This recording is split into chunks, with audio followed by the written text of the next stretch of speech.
ശരിക്കും പറഞ്ഞാൽ 2 ദിവസമായി വീഡിയോ ഒക്കെ ചെയ്തിട്ട്. അതിന് കാരണം PR-ൻ്റെ കാര്യങ്ങളും അനുമോളുടെയും അനീഷിൻ്റെയും ലവ് ട്രാക്ക് ഇതൊക്കെ തന്നെയായിരുന്നു വിഷയം. അപ്പോൾ പ്രത്യേകിച്ചൊന്നുമില്ലാത്തതുകൊണ്ടാണ് ഞാൻ വീഡിയോ ഒന്നും ചെയ്യാതിരുന്നത്. പക്ഷേ ഇന്നത്തെ എപ്പിസോഡ് കണ്ടപ്പോഴും അതുപോലെ തന്നെ പുറത്തെ കോലാഹലങ്ങൾ കുറച്ച് സംഭവങ്ങൾ കണ്ടു. അതായത് ഈ പഴയ മരവാഴകളുണ്ടല്ലോ, ബിഗ് ബോസ് ഹൗസിൽ നിന്ന് എവിക്റ്റായി പോയ കുറേ പഴയ മരവാഴകൾ അവിടേക്ക് കയറിയിട്ടുണ്ട്. അപ്പോൾ അവർ പോകുന്ന വഴിക്ക് കുറേ ബൈറ്റൊക്കെ മീഡിയാസിന് കൊടുത്തിട്ടാണ് പോയത്. ഇജാതി അഭിനയം ഈ ബൈറ്റ് കൊടുത്ത ടീമുകൾ അകത്ത് കയറിയിട്ട് കാണിക്കുന്ന കുറേ ഷോ ഓഫ് ഉണ്ട്. എൻ്റെ പൊന്നോ, അൺസഹിക്കബിൾ.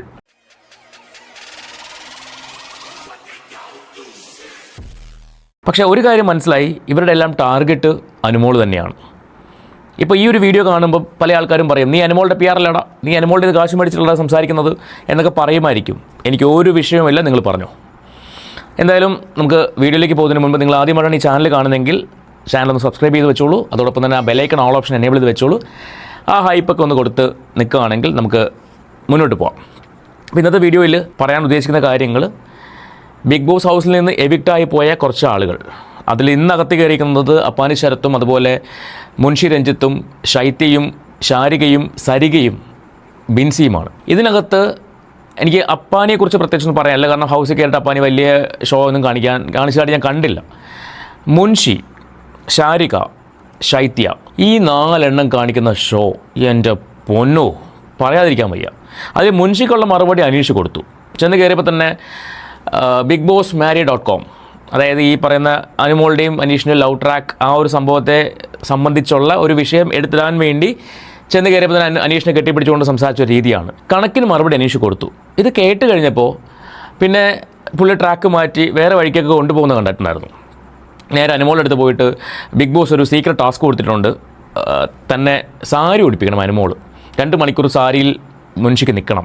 അത് വെറും കോണ്ടന്റിന് വേണ്ടി, ഷോ ഓഫ് കാണിക്കാൻ വേണ്ടി തന്നെ ചെയ്യുന്ന പരിപാടിയാണെന്ന് അരിയാഹാരം കഴിക്കുന്ന ആർക്കും മനസ്സിലാവും.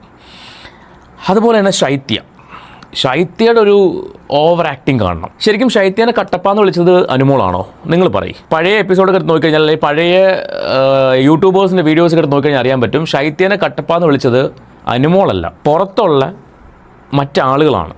യൂട്യൂബിൽ വീഡിയോ ചെയ്യുന്ന ആളുകളും കമൻറ്റുകൾ ഇടുന്ന ആൾക്കാരൊക്കെയാണ് ശൈത്യനെ കട്ടപ്പാന്ന് വിളിച്ചത്. അതിന് കാരണം ശൈത്യ അക്ബറിൻ്റെയും ടീമിൻ്റെയൊക്കെ അടുത്ത് പോയിരുന്ന് അനുമോളെക്കുറിച്ച് കുറ്റം പറയുമായിരുന്നു. എന്താണ് എനിക്ക് മനസ്സിലാവാത്ത കാര്യം, എന്താണ് ആദിലയ്ക്കും നൂറയ്ക്കും സംഭവിച്ചത്? ഈ പുറത്തുള്ള ഈ ആൾക്കാർ അവിടെ ചെന്ന ഉടനെ ഈ ആദിലെ നൂറയും അനുമോൾക്ക് എഗെയിൻസ്റ്റ് ആയിരിക്കുകയാണ്. എനിക്ക് മനസ്സിലാവില്ല അതിൻ്റെ കാരണം. ശൈത്യയോട് സംസാരിക്കാൻ അനുമോൾ തയ്യാറാവുന്നില്ല. വെറുതെ ഇനി കുറച്ച് ദിവസം മാത്രമേ ഉള്ളൂ, ഒരു വിഷയം ഉണ്ടാക്കണ്ട, ഒരു വലിയൊരു ഇഷ്യൂ ആക്കി മാറ്റണ്ട എന്നൊക്കെ വിചാരിച്ചായിരിക്കാം ഒരു പക്ഷേ അനുമോൾ അത് സംസാരിക്കാത്തത്. പക്ഷേ ശൈത്യയ്ക്ക് സംസാരിച്ചേ പറ്റുള്ളൂ. ഞാൻ പുറത്ത് അനുഭവിച്ച സൈബർ ബുള്ളിങ് എത്രമാത്രമാണെന്ന് നിനക്കറിയാമോ? ചെയ്തതിനുള്ള പ്രതിഫലം നമുക്ക് കിട്ടാതിരിക്കില്ലല്ലോ. അവിടെ ഉണ്ടായിരുന്ന സമയത്ത് ചെയ്ത് കൂട്ടിയതിൻ്റെ ഫലം പുറത്തിറങ്ങിയപ്പോൾ ആൾക്കാർ കമൻറ്റിലൂടെയും ഒക്കെ കൊടുക്കുന്നുണ്ടായിരുന്നു. ഇനി ഞാൻ ശൈത്യയുടെ ഒരു വീഡിയോ കണ്ടു. അതായത് ശൈത്യ പറയുന്നു, അനുമോളുടെ PR-നെ കുറിച്ച് അല്ലെങ്കിൽ ആ എമൗണ്ടിനെ കുറിച്ച് എനിക്ക് അറിയില്ല എന്നും പറഞ്ഞിട്ട് ഒരു വീഡിയോ. അതേ ശൈത്യ തന്നെ വേറൊരു വീഡിയോയിൽ പറയുന്നു, മീഡിയ ചോദിച്ചപ്പോഴേക്കും 16 ലക്ഷം രൂപയാണോ അനുമോൾ കൊടുത്തതെന്ന് ചോദിച്ചപ്പോഴേക്കും ഇല്ല 16 അല്ല, എന്നോട് പറഞ്ഞ 15 ലക്ഷം രൂപയാണെന്നാണ്. ഒരു നാവ് കൊണ്ട് 2 രീതിയിൽ എങ്ങനെ സംസാരിക്കാൻ പറ്റുന്നു ശൈത്യയ്ക്ക്? ഞാൻ ചോദിച്ചോട്ടെ, അനുമോൾ മാത്രമാണോ PR കൊടുത്തിട്ടുള്ളത്? അവിടെ കയറിയിട്ടുള്ള ശൈത്യ തന്നെ ഇന്നത്തെ എപ്പിസോഡിൽ പറയുന്നുണ്ട്, നിന്റെ PR എടുത്ത ആൾ തന്നെ എൻ്റെയും PR എടുത്തിട്ടുണ്ട്, എൻ്റെ അച്ഛൻ്റെയും അവൻ കാശ് എണ്ണി മേടിക്കുക ചെയ്തത്, എന്നിട്ടാണ് എന്നെയും നിന്നും തെറ്റിക്കാൻ വേണ്ടിയുള്ള ലെവലിലുള്ള കണ്ടന്റുകൾ അല്ലെങ്കിൽ ക്ലിപ്പുകൾ പുറത്തേക്ക് വിട്ടത്, അവൻ കട്ടപ്പാന്നൊക്കെ വിമർശിച്ച് എഴുതിയത് അവനാണ് എന്ന് ശൈത്യ ഇന്നത്തെ എപ്പിസോഡിൽ പറയുന്നുണ്ട്. അപ്പോൾ ശൈത്യ PR കൊടുത്തിട്ടില്ലേ? പിന്നെ എന്തുകൊണ്ട് ശൈത്യ പുറത്തു പോയി? അപ്പോൾ PR കൊണ്ട് മാത്രം ഒരാൾക്ക് അവിടെ പിടിച്ചു നിൽക്കാൻ പറ്റില്ലെന്ന് മനസ്സിലായില്ലേ? അപ്പാനി PR കൊടുത്തിട്ടില്ലേ? കൊടുത്തിട്ടുണ്ട്. അവിടെയുള്ള ഈച്ച് ആൻഡ് എവറി പേഴ്സൺ, എനിക്ക് തോന്നുന്നു അതിൽ PR ഇല്ലാത്തത് ശാരികയ്ക്കില്ലാന്ന് തോന്നുന്നു, എന്താ ഹോട്ട് സീറ്റ് ശാരികയ്ക്കില്ലാന്ന് തോന്നുന്നു, ബിൻസിക്കില്ലാതെന്ന് തോന്നുന്നു, അതുപോലെ തന്നെ നെവിന് ഇല്ലാന്ന് തോന്നുന്നു, സരികയ്ക്കില്ല, മുൻഷിക്കില്ല. ഇങ്ങനെ കുറച്ച് പേർക്ക് മാത്രമാണ് ഇല്ലാതെയുള്ളത്. ബാക്കി ഓൾമോസ്റ്റ് എല്ലാവർക്കും PR ഉണ്ടായിരുന്നു. ഈ പുറത്ത് പോയവർക്കും ഉണ്ടായിരുന്നു, അകത്തിപ്പോൾ നിൽക്കുന്നവർക്കും PR ഉണ്ട്. ഇനി PR കൊടുക്കുന്നത് മോശമാണോ? ബിഗ് ബോസ് ഹൗസ് പോലുള്ളൊരു സ്ഥലത്ത് അവിടുത്തെ കോണ്ടന്റുകൾ എപ്പിസോഡ് എല്ലാവരും കാണത്തില്ല.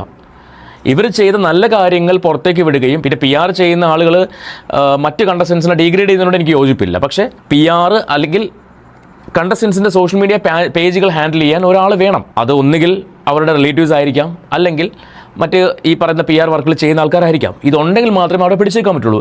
ഇന്ന് ഹൗസിൽ കയറിയ ആൾക്കാരിൽ ഇപ്പോൾ നാളെ എനിക്ക് തോന്നുന്നു ജിഷിനും പ്രവീണൊക്കെ കയറും തോന്നുന്നു. വളരെ മാന്യമായിട്ട് മീഡിയയോട് സംസാരിച്ചത് ജിഷിനും പ്രവീണും മാത്രമാണ്. ഈ 2 പേരുടെ ബൈറ്റാണ് എനിക്ക് ഏറ്റവും ഇഷ്ടപ്പെട്ടത്. കാരണം വളരെ മാന്യമായിട്ട് അവർ സംസാരിച്ചു. അനാവശ്യപ്പെട്ട ആരെയും ബുള്ളി ചെയ്യാതെ അവർക്ക് പറയാനുള്ള കാര്യങ്ങൾ മാത്രം അവർ സംസാരിച്ചു. ബാക്കി എല്ലാവരും, ഞാൻ നേരത്തെ പറഞ്ഞ പേരുകാർ, ബിൻസി ആയിക്കോട്ടെ, ശാരിക ആയിക്കോട്ടെ, ശൈത്യ ആയിക്കോട്ടെ, ഇവരെല്ലാം ടാർഗറ്റ് ചെയ്തത് അനുമോളെ മാത്രമാണ്. ഞാൻ എന്തുകൊണ്ടാണ് അനുമോളെ സപ്പോർട്ട് ചെയ്ത് സംസാരിക്കുന്നത് ചോദിച്ചാൽ, ഈ പറയുന്ന ടീമുകളെല്ലാം അവിടെ ചെന്നേക്കുന്നത് ഈ ഒരാളെ മാത്രം ഫോക്കസ് ചെയ്തിട്ടാണ്.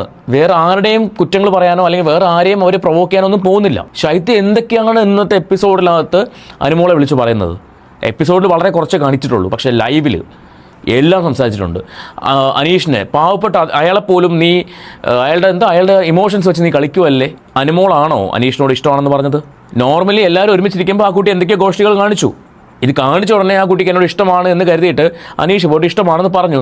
അനീഷിന് ഇഷ്ടം ഞാനിപ്പോൾ കരുതുന്നില്ല, അത് ഫേക്ക് ആണെന്ന് കരുതുന്നില്ല. ഓക്കെ, വാട്ട് എവർ, അത് ഗെയിമിനായിക്കോട്ടെ അല്ലെങ്കിൽ റിയൽ ആയിക്കോട്ടെ. അനീഷ് പറയുന്നു, ലാലേട്ടനോടും പറഞ്ഞു എനിക്കത് ഇഷ്ടം തോന്നി, ഞാനത് പറഞ്ഞു, ഞാനിപ്പോൾ അത് വിട്ടു. അനുമോളത് ഇഷ്ടമല്ല അല്ലെങ്കിൽ അനുമോൾ ഇഷ്ടമല്ലെന്ന് പറഞ്ഞിട്ടില്ല. പക്ഷേ അനുമോളുടെ ഉള്ളിൽ അനീഷിൻ്റെ മനസ്സ് വിഷമിപ്പിച്ച് അല്ലെങ്കിൽ ഞാൻ കാരണം അനീഷിൻ്റെ മനസ്സ് വിഷമിച്ചാലോ ഗെയിമിനെ ബാധിച്ചാലോ എന്നൊരു വിഷമമാണ് അനുമോളുടെ മനസ്സിലുള്ളതായിട്ട് എനിക്ക് ഫീൽ ചെയ്യുന്നത്. ഇത് മറ്റുള്ളവർക്ക് എങ്ങനെ തോന്നുന്നത് എനിക്കറിയില്ല, പക്ഷേ എനിക്ക് തോന്നുന്നത് അങ്ങനെയാണ്. അതുകൊണ്ട് തന്നെ അനുമോൾ ന്യൂട്രലായിട്ടാണ് കാര്യങ്ങൾ അവതരിപ്പിക്കുന്നത്. ചേട്ടാ, ഞാനൊരു ബ്രദറിനെ പോലെയാണ് കണ്ടേക്കുന്നത്, മറ്റു രീതിയിലൊന്നും ഞാൻ കണ്ടിട്ടില്ല. അപ്പോൾ ഇന്നത്തെ എപ്പിസോഡിൽ കണ്ടു അവർ കൈ കൊടുത്ത് പിരിയുന്നതായിട്ട്. ആ സമയത്താണ് നെവിനും ആദിലയും കൂടെ വന്നിട്ട് ഇത് കേൾക്കാനൊക്കെ വന്നിരുന്ന ആ ഒരു ഫൺ സംഭവങ്ങളൊക്കെ അവിടെ ഉണ്ടായിരുന്നു. അപ്പോൾ ഇവർ കൈ കൊടുത്ത് പിരിഞ്ഞു. പക്ഷേ പിന്നെയും ശൈത്യ വന്നിട്ട് നീ അനീഷേട്ടൻ്റെ ഇമോഷൻസ് വെച്ച് കളിക്കുകയാണ്, നീ ഇവിടെ പലരുടെ ഇമോഷൻസ് വെച്ച് കളിച്ചിട്ടുണ്ട്, അപ്പിടിയാണ് ഇപ്പിടിയാണ്. ഞാൻ കഴിഞ്ഞ വീഡിയോയിലും പറഞ്ഞു, അനുമോൾ എന്ന് പറയുന്ന വ്യക്തി ഒരു നാട്ടിൻപുറത്തുകാരിയാണ്. ഒരു നാട്ടിൻപുറത്തുകാരിക്ക് വേണ്ട എല്ലാ ഗുണദോഷങ്ങളും ആ കുട്ടിക്കുണ്ട്, ഗുണമുണ്ട് ദോഷമുണ്ട്. പക്ഷേ ഇപ്പോൾ ഈ പുറത്തുനിന്നുള്ള ആൾക്കാർ അകത്തോട്ട് കയറിയിരിക്കുന്നത് ഈ ഒരാളെ ടാർഗറ്റ് ചെയ്തുകൊണ്ട് ഇയാൾക്ക് കൂടുതൽ നെഗറ്റീവ് ഉണ്ടാവണം. ഫോർ എക്സാമ്പിൾ, ഇന്നിപ്പോൾ ശൈത്യ പറയുവാണ് എനിക്കിതിനോട് സംസാരിക്കണം, അനുമോൾ പറയാൻ എനിക്ക് താല്പര്യമില്ല, ഇനിയും ആ വിഷയം സംസാരിച്ച് വഷളാക്കാൻ എനിക്ക് താല്പര്യമില്ല എന്ന് പറയുമ്പോൾ ഓട്ടോമാറ്റിക്കായിട്ട് ചില ആൾക്കാരെങ്കിലും ചിന്തിക്കും, കണ്ടോ ആ കുട്ടി കോംപ്രമൈസ് ചെയ്യാൻ വേണ്ടി വന്നിട്ടും അവൾക്ക് താല്പര്യമില്ല, അപ്പോൾ അത് അവളുടെ അഹങ്കാരമല്ലേ എന്ന് ചിന്തിക്കും. പക്ഷെ അത് അങ്ങനെയല്ല. എനിക്ക് ഫീൽ ചെയ്ത കാര്യം, ഇത് സംസാരിച്ചാൽ തീരത്തില്ല. കാരണം ശൈത്യയെ സംബന്ധിച്ച് ശൈത്യ പറയുന്നത് മാത്രമാണ് ശരി, മറ്റൊരാൾ പറയുന്നത് ശരിയാണെന്ന് ശൈത്യ സമ്മതിക്കില്ല. ഷാനവാസും അനുമോളും കൂടിയാണ് ബിൻസിനെ അപ്പാനിയെ കുറിച്ച് അന്ന് സംസാരിച്ചത്. എന്തുകൊണ്ടാണ് ബിൻസി ഷാനവാസിനോട് പോയി സംസാരിക്കാത്തത്? അനുമോളോട് ഈ കാര്യം ചോദിക്കണ്ടല്ലോ, എന്താ ഷാനവാസിനോട് ചോദിക്കില്ല? ഷാനവാസിനോട് ചോദിച്ചാൽ വ്യക്തമായ മറുപടി കിട്ടുമെന്ന് ബിൻസിക്ക് അറിയാവുന്നതുകൊണ്ടാണ് ബിൻസി എവിടെ പോകാത്തത്, ഷാനവാസിനടുത്തേക്ക് പോകാത്തത്. അപ്പോൾ ഇവിടെ ഒരു ചെണ്ട ഇരിപ്പുണ്ട്, ആ ചെണ്ടയിൽ കയറി എല്ലാവർക്കും അങ്ങോട്ട് കൊട്ടാം. ഇതാണ് എനിക്ക് ഇന്നത്തെ എപ്പിസോഡ് കണ്ടപ്പോൾ തോന്നിയ ഒരു കാര്യം. അതുപോലെ ആദില, നൂറ, അവരെക്കുറിച്ച് പറയുവാണെങ്കിൽ എനിക്ക് തുടക്ക സമയത്തൊക്കെ ഒരുപാട് ഇഷ്ടമുള്ള 2 കണ്ടസ്റ്റൻസ് ആയിരുന്നു. പക്ഷേ ഇപ്പോൾ അവർ കാണിക്കുന്നത്, ഇന്നിപ്പോൾ ഈ ടീമുകൾ കയറിയ സമയത്ത് അവർ കാണിക്കുന്ന പ്രവൃത്തികൾ എന്ന് പറയുന്നത് വളരെ മോശമാണ്. കാരണം ഇന്നലെ വരെ അനുമോളുടെ പുറകെ നടന്നു, അല്ലെങ്കിൽ അനുമോൾ അവരുടെ പുറകെ നടന്ന ഒരു സിനാരിയാണ് കണ്ടുകൊണ്ടിരുന്നത്. പക്ഷേ ഇന്ന് ഇവർ രണ്ടുപേരും കൂടി ഈ പറയുന്ന ടീമുകളുടെ കൂടെ ചേർന്നിട്ട് അനുമോളെ അങ്ങോട്ട് താറടിക്കുകയാണ്. അനുമോൾ ഒരു കുറ്റക്കാരിയായിട്ട് അവരും അങ്ങ് മാറ്റുകയാണ്. അതിനിടയ്ക്ക് ശൈത്യ പറയുന്നു, നീ ഇവരെയും ബാക്ക് സ്റ്റാപ്പ് ചെയ്തില്ലേ, ഇവരെക്കുറിച്ചും മോശം പറഞ്ഞില്ലേ. ഇന്ന് വരെ അനുമോളുടെ സുഹൃത്തുക്കളായിരുന്ന വ്യക്തികളെക്കുറിച്ച് ആരോടും മോശം പറഞ്ഞതായിട്ട് ഞാൻ കണ്ടിട്ടില്ല. അതിപ്പോൾ ലൈവിലായിക്കോട്ടെ എപ്പിസോഡിലായിക്കോട്ടെ, ഞാൻ കണ്ട എപ്പിസോഡുകളിലോ അല്ലെങ്കിൽ കണ്ട ലൈവുകളിലോ ഞാൻ കണ്ടിട്ടില്ല. അനുമോൾ പറഞ്ഞിട്ടുള്ള കാര്യങ്ങൾ ഒന്ന് ആര്യൻ്റെയും ജിസേലിൻ്റെ വിഷയമാണ്. അപ്പോൾ അത് എന്തെങ്കിലും ആയിക്കോട്ടെ, കാരണം ബിഗ് ബോസ് അത് റിവീൽ ചെയ്തിട്ടില്ല, അതുകൊണ്ട് ആ വിഷയം അങ്ങ് വിട്ടു. ഈ അപ്പാനി അതുപോലെ ബിൻസിയുടെ വിഷയം എനിക്ക് അറിയില്ല, അതുകൊണ്ട് ഞാൻ അതേക്കുറിച്ച് സംസാരിക്കുന്നില്ല. അതിനകത്ത് എന്തെങ്കിലും ഉണ്ടോ എന്നുള്ളത് എനിക്ക് അറിയത്തില്ല. അപ്പോൾ ഇങ്ങനെയുള്ള കാര്യങ്ങൾ അനുമോൾ ചെയ്തത് തെറ്റ് തന്നെയാണ്, അത് ഞാൻ തെറ്റെന്ന് തന്നെ പറയും. പക്ഷേ അതല്ലാതെ അനുമോള് സുഹൃത്തുക്കൾ എന്ന് പറഞ്ഞ് കരുതിയിരുന്ന വ്യക്തികളെക്കുറിച്ച് അവരോട് പിണങ്ങിയിരിക്കുമ്പോഴായിക്കോട്ടെ മിണ്ടിക്കൊണ്ടിരിക്കുമ്പോഴായിക്കോട്ടെ മറ്റൊരാളോട് പോയിട്ട് അവരിങ്ങനെയാട്ടോ എന്ന് പറഞ്ഞ് ഞാൻ കണ്ടിട്ടില്ല.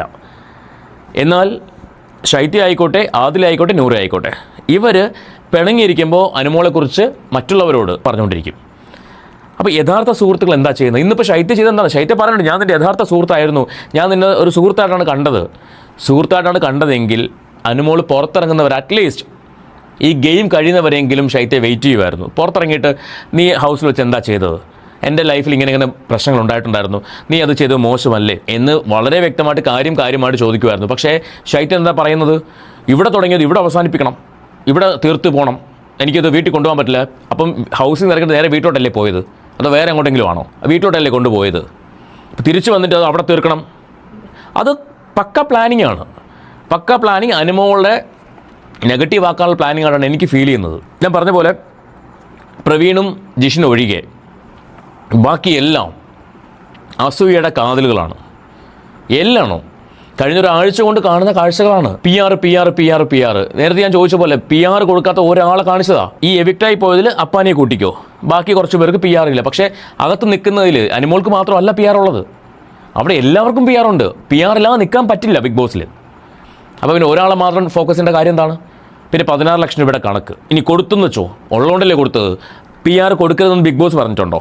ഇല്ലല്ലോ. ബിഗ് ബോസ് പറഞ്ഞിട്ടുണ്ട് PR കൊടുക്കാൻ പാടില്ല എന്ന്. അപ്പോൾ ഒരാളെ മാനസികമായിട്ട് എത്രമാത്രം തകർക്കാം, പുറത്തുനിന്ന് അകത്ത് കയറിയിട്ട് പുറത്തെ കാര്യങ്ങൾ പുറത്താ കുട്ടിക്ക് എത്രമാത്രം സപ്പോർട്ടേഴ്സ് ഉണ്ട്, ഇതെല്ലാം മനസ്സിലാക്കി വെച്ചിട്ട് അകത്ത് കയറി അതിനെ മാനസികമായിട്ട് തകർക്കുക. ഇതാണ് ഇപ്പോൾ ഈ പുറത്തുനിന്ന് കയറിപ്പോയ മരവാഴകൾ ചെയ്തുകൊണ്ടിരിക്കുന്നത്. അകത്തുള്ളവർക്ക് അറിയത്തില്ല ഇവരെന്താണ് സംസാരിക്കുന്നത് എന്നുള്ളത്, ഇവരെന്താണ് ഇങ്ങനെ പ്രവർത്തിക്കുന്നുള്ളത് അകത്തുള്ളവർക്ക് അറിയില്ല. ശരിക്കും ശാരികയൊക്കെ പുറത്ത് പറഞ്ഞിട്ട് പോയ കാര്യങ്ങൾ കേട്ടിട്ടുണ്ടെങ്കിൽ അനുമോൾ ഒരിക്കലും ശാരികയെ പോയിട്ട് ഹഗ് ചെയ്യില്ല. പക്ഷെ ആ കുട്ടിക്ക് അറിയാത്തത് കൊണ്ട് അത് കണ്ടപാടെ ഓടിച്ചെന്ന് ഹഗ്ഗിയാണ്. ആ ഹഗ്ഗ് മേടിക്കാനും വേണ്ട ഒരു തൊലിക്കട്ടി. എൻ്റെ പൊന്നോ, പോകുന്ന വഴിക്ക് പോലും പറഞ്ഞു പോകുന്ന അനുമോളുടെ കുറ്റമാണ്. എന്നിട്ട് അവിടെ ചെന്നിട്ട് ആ കുട്ടിനെ ഹഗ്ഗിയാണ്. ശൈത്യയുടെ കാര്യം കൊണ്ട് ഞാൻ പറയാണ്, ശൈത്യം ശാരിക എല്ലാം കണക്ക് തന്നെയാണ്. എങ്ങനെ പറ്റുന്നു എന്നുള്ളതാണ് എനിക്കൊട്ടും പറ്റില്ല ഉള്ളിൽ ഗ്രഡ്ജ് വെച്ചിട്ട് സ്നേഹം കാണിക്കാനായിട്ട്. ഇതൊക്കെ സമ്മതിക്കണം കേട്ടോ, പറയാണ്ടിരിക്കാൻ വയ്യ. എൻ്റെ പൊന്നോ. അതുപോലെ തന്നെ ഈ പറയുന്ന ഇപ്പോൾ നാളെ ഇപ്പം ജിഷൻ കയറുന്നു, പ്രവീൺ കയറുന്നു, മസ്താനി നാളെ കയറുമെന്ന് തോന്നുന്നു. മസ്താനിയും ആരെക്കുറിച്ച് മോശമായിട്ട് പറയില്ല, കാരണം മസ്താനിക്ക് മോശമായിട്ട് പറയാനുള്ള സമയമില്ല. മസ്താനി തന്നെ ഒന്ന് ഏറി ഇറങ്ങാൻ വേണ്ടി കാത്തിരിക്കുകയാണ്. അപ്പം എന്നിട്ട് വേണം മസ്താനിക്ക് മറ്റൊരാളെ കുറിച്ച് പറയാൻ. പക്ഷേ ഇവിടെ ഈ പോയ ടീമുകൾക്ക് കംപ്ലീറ്റ് ഇത്രയും നിലവാരമില്ലാത്ത കണ്ടസ്റ്റൻസ്. ശാരികയുടെ ബെസ്റ്റ് കണ്ടസ്റ്റൻസ് ആരൊക്കെ ചോദിച്ചാൽ ശാരിക പറയുന്ന മറുപടിയാണ്, ബെസ്റ്റായിട്ടുള്ള ആൾക്കാരെല്ലാം നിങ്ങൾ പുറത്താക്കിയില്ലേ. 12 പേര് അവിടെ ബെസ്റ്റായിട്ടുള്ള, ബാക്കി 8 പേര് അവിടെ നിൽക്കുന്ന 8 പേര് ബെസ്റ്റ് കണ്ടസ്റ്റൻസേ അല്ല. ഈ എവിക്റ്റായി പോയ 12 പേരാണ് ബെസ്റ്റ് കണ്ടസ്റ്റൻസ്. പിന്നെ എന്തുകൊണ്ടാണ് അവർ എവിക്റ്റായി പോയത്? PR കൊണ്ടോ? എന്ത് മാങ്ങ പറിച്ചോ അവിടെ? 3 ആഴ്ച 4 ആഴ്ച നിന്നല്ലോ. എന്ത് ചെയ്തിട്ടാണ് അവിടെ നിന്നത്? എന്തുകൊണ്ടാണ് പുറത്തായത്? ഒരാൾ പുറത്തായിട്ടുണ്ടെങ്കിൽ അത് ആ വ്യക്തിയുടെ കയ്യിലിരിപ്പ് കൊണ്ട് തന്നെയാണ്. ആര്യൻ പുറത്താവില്ലായിരുന്നു, പക്ഷേ അവസാനത്തെ ആ ഒരാഴ്ച ആര്യൻ ചെയ്ത തോന്നിയവാസം കാരണമാണ് ആര്യൻ പുറത്ത് പോയത്. ഇത് ഞാൻ മനസ്സിലാക്കുന്ന കാര്യങ്ങളാണ്. അപ്പോൾ അതുകൊണ്ട് എനിക്കറിയില്ല ഈ പറയുന്ന ടീമുകൾ എത്രമാത്രം അസൂയ വെച്ചിട്ടാണ് അതിനകത്ത് ചെന്നേക്കുന്നുള്ളത്.